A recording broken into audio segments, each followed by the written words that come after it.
Welcome, dear viewers, to our channel, the hub of intriguing insights. We urge you to hit the subscribe button to stay updated on our latest content.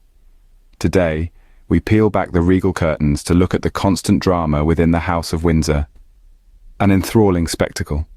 It's a narrative that has captivated the public's attention, but perhaps not for the right reasons. The royal family, a symbol of tradition and continuity, finds itself embroiled in a maelstrom of petty squabbles and personal grievances. These disputes, while providing fodder for tabloids, have a significant impact on the public's perception of the monarchy. They raise pertinent questions about the relevance of this institution in our contemporary society and, more importantly, its future. With the monarchy's reputation hanging in the balance, it's indeed a narrative worth exploring. Now, let us delve into the depths of this intriguing saga. Picture this. A royal household, not unlike any other, plagued by petty disputes and personal grievances. At the center of the latest squabble, we have Prince William, the future king, reputedly threatening to give the royal family's Christmas celebrations a miss if his stepbrother is to be invited. Now, this isn't your typical sibling rivalry. It's a reflection of something more profound, the ongoing power struggles within the House of Windsor. Christmas, a time for unity and goodwill, seems to be just another battlefield for the royals. Prince William's recent behavior raises questions about his maturity and professionalism. It's a far cry from the dignified example that the future king should be setting for the nation. But alas, it appears that he is more preoccupied with settling scores and maintaining his position. Yet, this is just one of the many incidents that highlight the constant power struggles within the Windsor clan. The senior royals, instead of working together for the betterment of the monarchy, seem more concerned with their self-interests. This behavior only serves to undermine the monarchy's relevance and tarnish its reputation.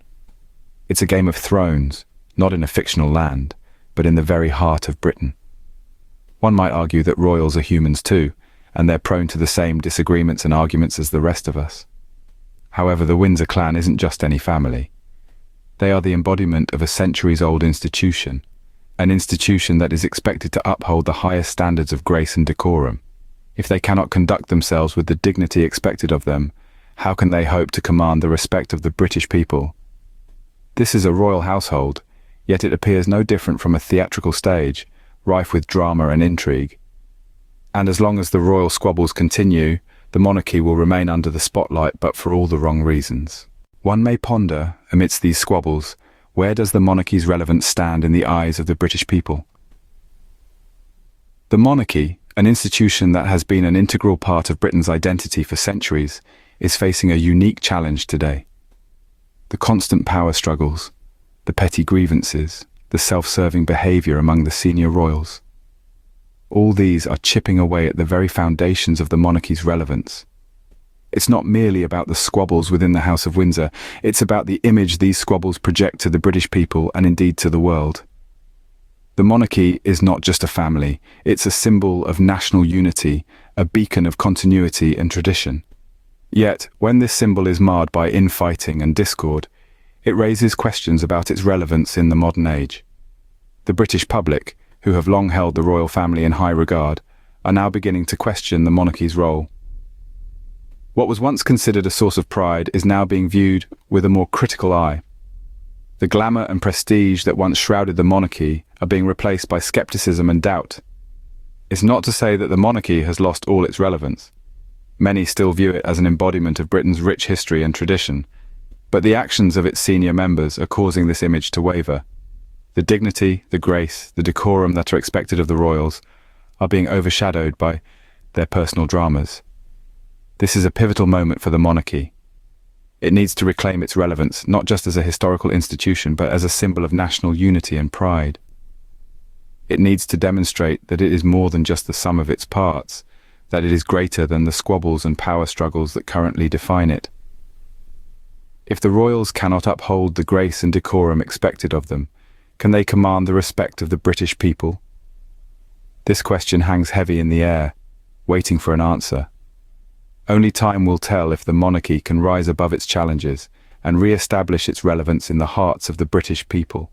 In the heart of this turmoil, we find the Prince of Wales, seemingly more interested in settling scores than setting a dignified example.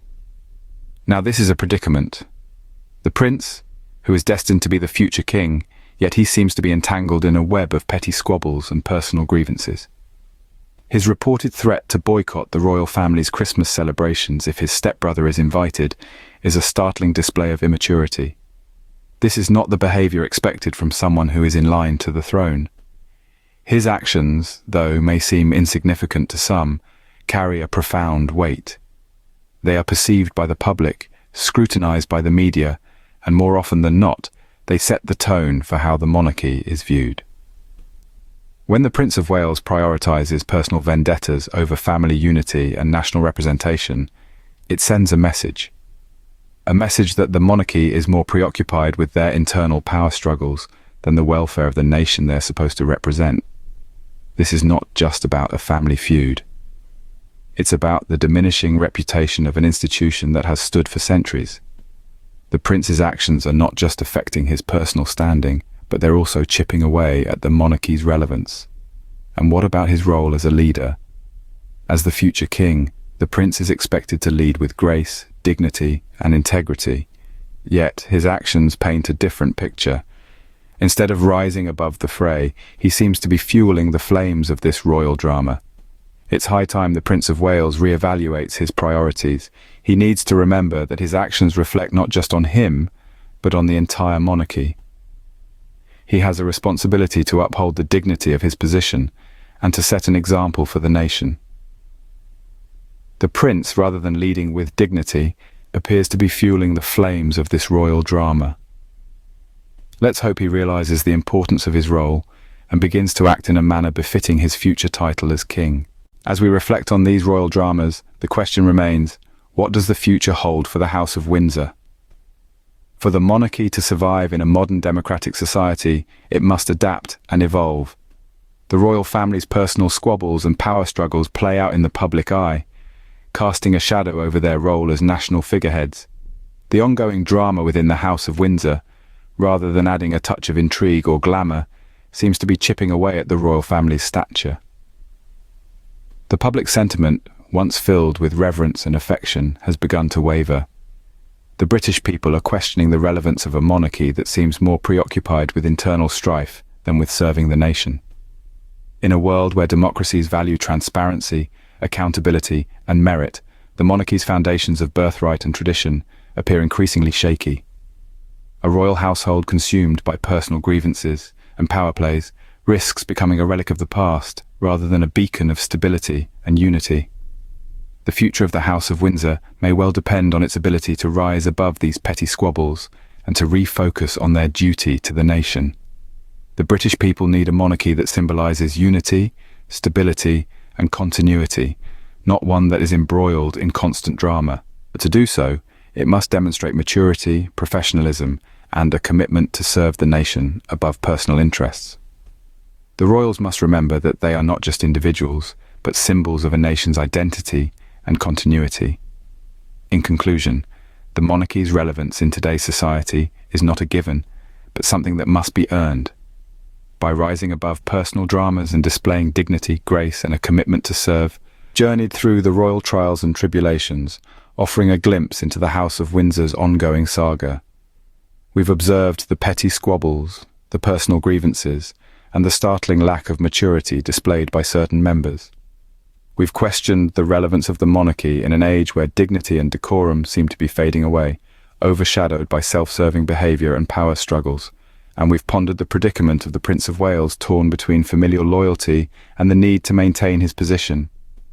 In conclusion, the continuous drama within the Windsor clan only serves to tarnish the monarchy's reputation. If they cannot conduct themselves with the grace expected of their status, their relevance and respect among the British people may continue to decline.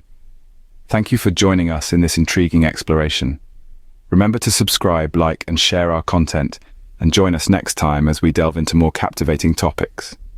Goodbye, dear viewers.